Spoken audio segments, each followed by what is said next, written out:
السلام علیکم ورحمۃ اللہ وبرکاتہ۔ میں کل سے مسجد نہیں آؤں گا۔ ایک شخص نے اپنی مسجد کے پیش امام سے کہا، مولانا میں کل سے مسجد نہیں آؤں گا۔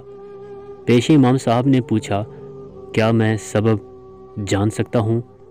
اس نے جواب دیا، ہاں کیوں نہیں۔ دراصل وجہ یہ ہے کہ جب میں مسجد آتا ہوں تو دیکھتا ہوں کہ کوئی فون پہ بات کر رہا ہے تو کوئی دعا پڑھتے وقت بھی اپنے میسیجز دیکھ رہا ہوتا ہے، کہیں کونے میں غیبت ہو رہی ہوتی ہے تو کوئی محلے کی خبروں پر تبصرہ کر رہا ہوتا ہے، وغیرہ وغیرہ۔ پیش امام صاحب نے وجہ سننے کے بعد کہا، اگر ہو سکے تو مسجد نہ آنے کا اپنا آخری فیصلہ کرنے سے پہلے ایک عمل کر لیجئے۔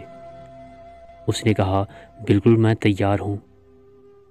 مولانا مسجد سے متصل اپنے حجرے میں گئے اور ایک بھرا ہوا گلاس پانی کا لے کر آئے اور اس شخص سے کہا، یہ گلاس ہاتھ میں لیں اور مسجد کے اندرونی حصے کا 2 چکر لگائیں، مگر دھیان رہے پانی چھلکنے نہ پائے۔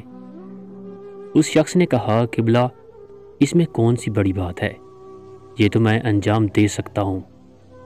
اس نے گلاس لیا اور پوری احتیاط سے مسجد کے گرد 2 چکر لگا ڈالے۔ مولانا کے پاس واپس آ کر خوشی سے بتایا کہ ایک قطرہ بھی پانی نہیں چھلکا۔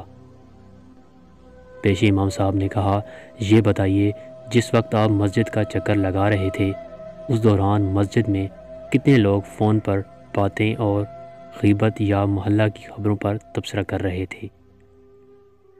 اس نے کہا، قبلہ میرا سارا دھیان اس پر تھا کہ پانی چھلکنے نہ پائے، میں نے لوگوں پر توجہ ہی نہیں دی۔ پیش امام صاحب نے کہا، جب آپ مسجد آتے ہیں تو اپنا سارا دھیان خدا کی سمت رکھیں۔ جب آپ خالص خدا کے لیے مسجد میں آئیں گے تو آپ کو خبر ہی نہ ہوگی کون کیا کر رہا ہے۔ یہی وجہ ہے کہ قرآن کہتا ہے کہ رسول کی پیروی کرو، یہ نہیں کہا کہ مسلمانوں پر نظر رکھو کہ کون کیا کر رہا ہے۔